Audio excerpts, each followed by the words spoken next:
Hola, la depresión es uno de los trastornos que más aquejan a la sociedad contemporánea. Recientes investigaciones científicas han encontrado conexiones entre el cerebro y la microbiota intestinal. Soy María Judith Estrada Jiménez, maestra en Bellas Artes, astróloga y psicóloga. En esta oportunidad me referiré a la manera como se establecen estas relaciones, al rol de la alimentación y a las estrategias que puedes utilizar tanto en la prevención como en la solución de la problemática.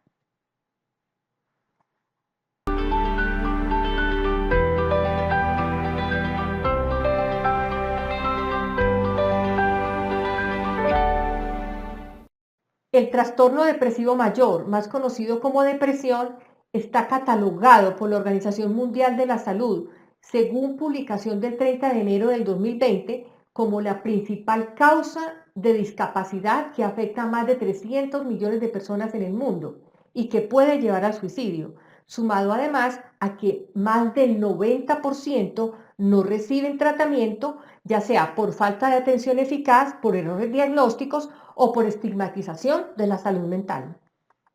¿Y cuáles son los síntomas de la depresión? Aunque en un video anterior me referí al respecto, de todas maneras vamos a retomar para entrar en contexto. Recordemos que la depresión se manifiesta en tres niveles entre leve, moderado y grave, y que sus características o sus síntomas deben aparecer por más de 15 días casi todos los días y se manifiestan con falta de interés por hacer las cosas, bajo estado de ánimo, falta de concentración o de atención, problemas de sueño, problemas alimentarios y muchas veces viene combinado con ansiedad. De no tratarse puede volverse crónico. Otra modalidad de los trastornos depresivos es el trastorno afectivo bipolar, que combina los estados maníacos de hiperactividad, irritabilidad y falta de sueño con los estados depresivos. Tradicionalmente se han atribuido diferentes causas como el uso de medicamentos o problemas cardíacos y recientemente se han descubierto otras causas asociadas con la microbiota intestinal. Cuando hablamos de microbiota, muchas veces nos encontramos también con el término microbioma. Por eso me parece que es oportuno hacer una aclaración de términos. El microbioma se refiere a todos los microorganismos que habitan nuestro cuerpo, pero esos microorganismos se organizan en unos ecosistemas, cada uno denominado microbiota. Los expertos nos mencionan hasta ahora 4 microbiotas, como la microbiota intestinal, la microbiota de la piel, la microbiota del aparato respiratorio y la microbiota de las gónadas o de los órganos sexuales masculino y femenino. Entonces no está mal cuando de pronto oímos mencionar que no, que el microbioma intestinal. Pues está bien porque finalmente la microbiota también pertenece al microbioma. Tenemos, por ejemplo, que en la microbiota intestinal hay 10 a la 14 microorganismos, que es 10 veces mayor que el número total de células humanas, según lo manifiestan expertos en el tema como Ebrencel y Ceilán en 2015. Estos microbios también contienen 150 veces más genes que el genoma humano. Muchas bacterias son solitarias, pero algunas viven en grupos formando como unas películas, que es, por ejemplo, como las que vemos en la lengua, el sarro de la lengua cuando nos levantamos. Por eso muchos investigadores están en desacuerdo con el uso de jabones antibacteriales o de productos cosméticos usados sobre la piel porque pueden dañar la microbiota de la piel y generar enfermedades que pueden ser muy graves o pueden causar problemas de la piel que sean difíciles de solucionar por la carencia de microbiotas o por la carencia de microbios en la piel. La microbiota intestinal contiene muchas familias de bacterias, muchas de ellas aún sin identificar. Sin embargo, las más estudiadas hasta ahora son las firmicutes, los bacteroidetes, las protobacterias y las actinobacterias. Las más abundantes son las bacteroidetes y las firmicutes, que ocupan el 98% de la microbiota intestinal. Los bacteroidetes promueven la inflamación y las firmicutes promueven el sistema inmune. No quiere decir que una sea más importante que la otra, porque lo ideal es conservar el equilibrio. Una microbiota diversa, abundante en calidad de bacterias, promueve la salud intestinal o eubiosis y la homeostasis del organismo, es decir, la salud, la funcionalidad del cuerpo físico y mental. Lo contrario sucede cuando una microbiota es pobre en diversidad y calidad de bacterias, porque se dice que cuando esto sucede está en disbiosis o enferma, es decir, que la clave de la salud es el equilibrio del ecosistema microbiano.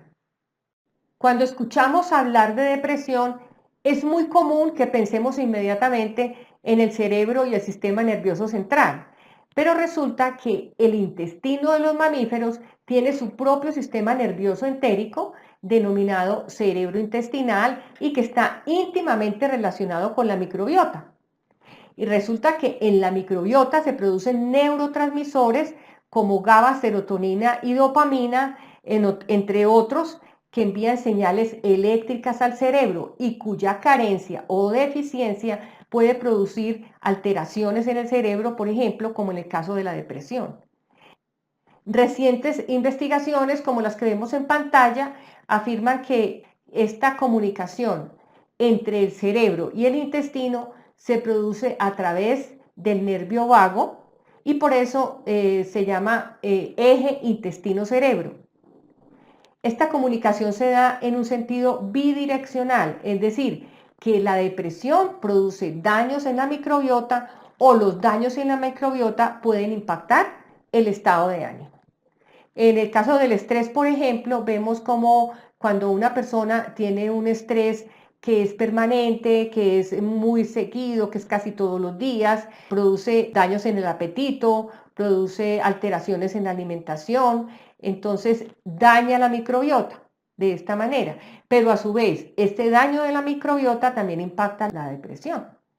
En el caso, por ejemplo, una nutrición deficiente, que sabemos que causa daños en la microbiota porque pues hay una disminución en la abundancia y la calidad de la microbiota, produce precisamente un impacto en el estado emocional de la persona. De esta manera, no solo tenemos que tener cuidado con la nutrición, sino también con el manejo de las emociones. Entre las principales causas de disbiosis de la microbiota intestinal están las relacionadas con una dieta pobre. Y al respecto me referí en un video anterior y son las que están relacionadas con el consumo de alimentos de producción industrial como los vegetales procesados, las margarinas, los aceites industriales, las carnes de producción industrial, las grasas trans, etcétera. También estaría, por ejemplo, el consumo de cigarrillo y el consumo de sustancias, así como la falta de moderación en el consumo de alcohol. Por otra parte, y en este caso haré énfasis especialmente en el consumo de antibióticos, puesto que el consumo de antibióticos todos sabemos que ha sido demasiado importante y que ha salvado muchas vidas y en esta época es mucho más todavía, sobre todo por la pandemia que estamos atravesando todos en este momento.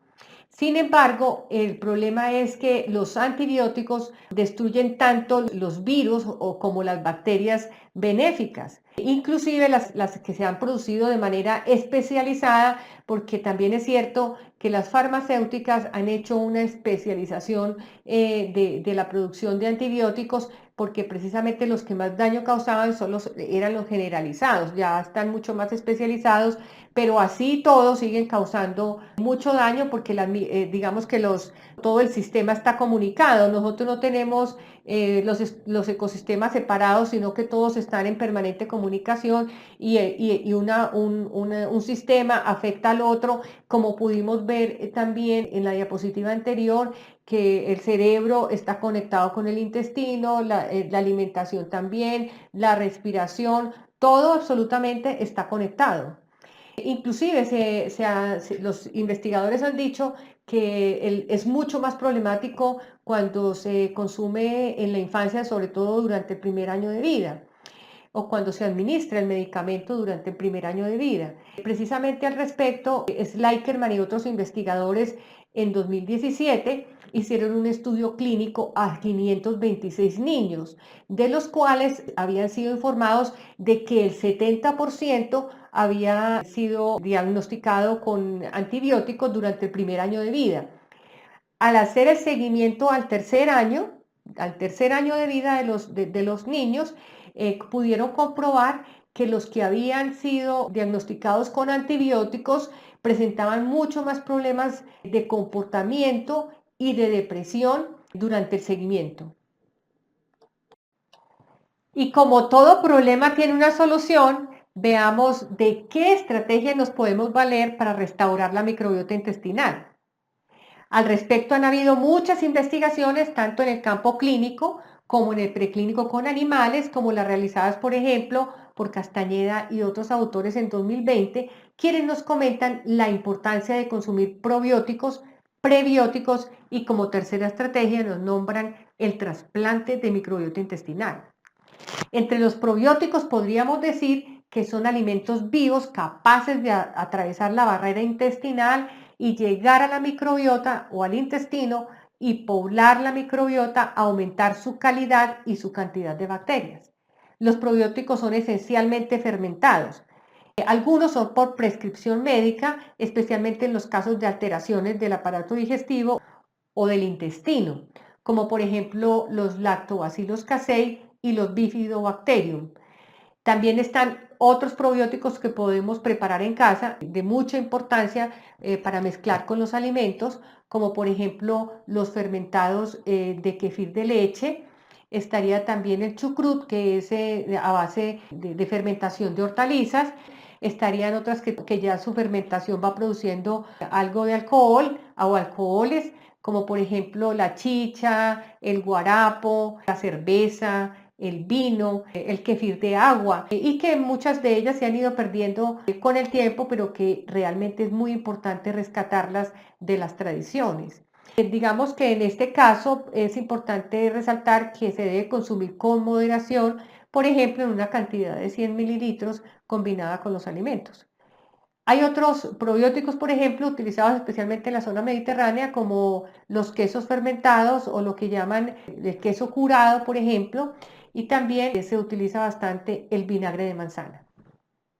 En la segunda estrategia de recuperación de la microbiota intestinal, encontramos entonces los prebióticos, que son fibras dietéticas que vienen integradas con los alimentos, pero que al ser ingeridas no son digeridas, sino que llegan tal cual al intestino grueso, donde se fermentan y son aprovechadas por los microbios intestinales para su alimentación, su reproducción, su multiplicación y posterior beneficio para la salud física y mental.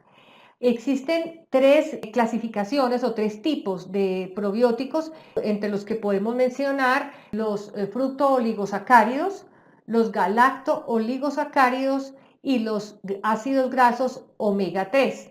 Vamos a ver entonces en qué consiste cada uno. Los fructooligosacáridos se encuentran en los cereales integrales como trigo, avena, cebada, centeno. También se encuentra en las frutas como los cítricos, manzana, mango y en las frutas en general que tengan alto contenido en fibra. También en los vegetales como el ajo, cebolla, hojas verdes, tubérculos, vainas. En el segundo grupo estarían entonces los galacto-oligosacáridos. Aquí podemos encontrar, por ejemplo, las leguminosas como lenteja, garbanzo, soya, frijol, arveja verde, especialmente las lentejas, de lo que dicen muchos autores tienen un altísimo contenido en fibra. En el tercer grupo entonces encontramos los ácidos grasos omega 3, llamados esenciales porque el organismo no los puede producir, pero sin embargo son necesarios para la vida. Entonces, por lo tanto, tienen que ser adquiridos a través de los alimentos. Estos se clasifican en tres, que serían el ALA, el EPA y el DHA. El ALA y omega 6, pues que estaría el 3 y el 6, se encuentra en los vegetales de hoja verde, en la chía, en la linaza, semillas de calabaza, aceite de oliva, el sacha inchi, aguacate o en las nueces de macadamia, marañón, nogal, etc. Muchos de estas vegetales también producen EPA. Sin embargo, se destaca el EPA y el DHA en los productos de origen marino, como el plancton, las microalgas marinas y el aceite de pescado. También recomiendan los investigadores el consumo de pescado, especialmente en las zonas donde se produce el pescado. Recomiendan más el consumo de aceites, ya que son antioxidantes o que ya vienen preparados pues con antioxidantes, debido a que el transporte del pescado, digamos que daña el omega, es decir, que avinagra el DHA y pierde como las cualidades esenciales que debe tener, digamos, el alimento para que sea pues aprovechado por el organismo. En el omega 6 hay grasa animal que es saturada como el ghee, que también es recomendable, que es mantequilla de vaca clarificada, muy común en la India y muy asimilado también por la cultura occidental. El omega 6 en esta grasa vegetal saturada, porque ambos pues son saturadas, estaría el aceite de coco también, que ha cobrado mucha importancia últimamente. Y antes de pasar a la tercera estrategia de recuperación de la microbiota intestinal, me gustaría resaltar los beneficios que aporta el consumo de omega 3, que como ya sabemos se encuentra en la alimentación basada en plantas o la alimentación de origen vegetal. Tanto el ALA como el EPA previenen el síndrome metabólico. Es decir, como ya dijimos en un anterior video, el síndrome metabólico consiste en el incremento de colesterol, de triglicéridos, en el sobrepeso, en los problemas cardiovasculares y también previene la diabetes y la inflamación. Recordemos que la inflamación no solamente tiene que ver con la inflamación intestinal, sino con la inflamación de las mucosas. Es decir, la mucosa es un órgano que abarca todo el organismo y cuando tenemos un problema de inflamación se puede manifestar ya sea en dolores articulares, en osteoartritis, es decir, en muchos problemas fisiológicos o inclusive psicológicos que pueden afectar todo el organismo. Entonces, en este caso, pues, la inflamación se refiere a todo el organismo, a todas las enfermedades que se derivan de la inflamación. Cuando hablamos entonces ya de DHA, el ácido omega DHA contribuye, a diferencia de los anteriores, a la formación y función del sistema nervioso y visual. Esta parte de visual es importantísima porque según varios autores, entre ellos por ejemplo Castro y González en 2002, nos hablan de que 2/3 de los ácidos grasos de las membranas fotorreceptoras de la retina son omega 3 DHA. Contribuye también entonces a la actividad neuronal, como funciones de aprendizaje, la memoria, el desarrollo de la inteligencia, es decir, que el DHA contribuye a prevenir la pérdida de memoria, sobre todo a corto plazo. Previene también la depresión, el comportamiento violento y la esquizofrenia, enfermedades neurodegenerativas del sistema nervioso, el Alzheimer y el Parkinson, y mejora también los problemas conductuales en los niños con diagnóstico de TDAH, es decir, de trastorno de atención e hiperactividad, y previene la diabetes tipo 2, el cáncer, la colitis ulcerosa, la enfermedad de Crohn, obstrucción pulmonar crónica, enfermedad renal, psoriasis y artritis reumatoide, entre otros problemas.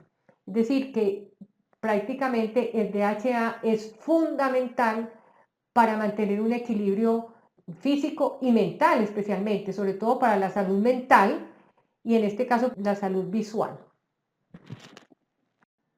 Con el fin de analizar la relación entre la microbiota intestinal y la depresión, autores como Valles Colomer y otros autores en 2019 realizaron un estudio clínico en 1.070 personas, de las cuales 121 padecían depresión, es decir, el 11.5%, y encontraron que la disbiosis intestinal que padecían tenía relación con la carencia del consumo de ácidos grasos omega 3 DHA. Esto sustenta la teoría de que una de las causas más importantes de la depresión es la carencia del consumo de DHA. Y la tercera estrategia de restauración de la microbiota intestinal es el trasplante de microbiota. Este es de uso eminentemente clínico para tratar problemas funcionales, ya sea a nivel biológico o en el aspecto psicológico. No es para realizar en casa. La mayoría de los estudios se han hecho en ratones. Tenemos, por ejemplo, que Shen y otros investigadores en 2016, por ejemplo, trasplantaron microbiota de un grupo de personas deprimidas y sanas a un grupo de ratones sin bacterias. Recordemos que cuando un organismo no tiene bacterias, también tiene un sistema de defensas totalmente deficiente. En otro estudio similar, realizado por Kelly y otros, se llevó a cabo el mismo procedimiento, pero trasplantada a ratones que habían sido tratados con antibióticos. Recordemos que los antibióticos también deterioran la microbiota intestinal. En ambos estudios, el trasplante de microbiota de pacientes deprimidos deprimió aún más a los ratones y el trasplante de microbiota de las personas sanas mejoró el comportamiento de los ratones, lo cual comprobó la teoría de que los estados psicológicos están regulados por la microbiota intestinal. Como podemos apreciar hasta aquí, el estilo de vida alimentario es fundamental para el mantenimiento de una buena salud, junto además con el manejo de otros factores estresantes de la vida diaria, tema sobre el que hablaré en un próximo video. Sin importar el momento de la vida en que nos encontremos, es el mejor para iniciar los cambios en beneficio de nuestra salud física y mental y lograr así una óptima calidad de vida. Y no es necesario agotar los recursos ni generar impactos medioambientales que impidan o que dañen la continuidad de la vida en el planeta. Solo me resta entonces darte las gracias por estar aquí. Y si te gusta este video o si te gustan estos temas, dame un like y suscríbete a mi canal para que seas el primero en darte cuenta de mi próximo video. Recuerda que en la descripción del video siempre coloco las referencias de las citaciones realizadas en el curso de este video. Muchísimas gracias. Hasta pronto. Chao.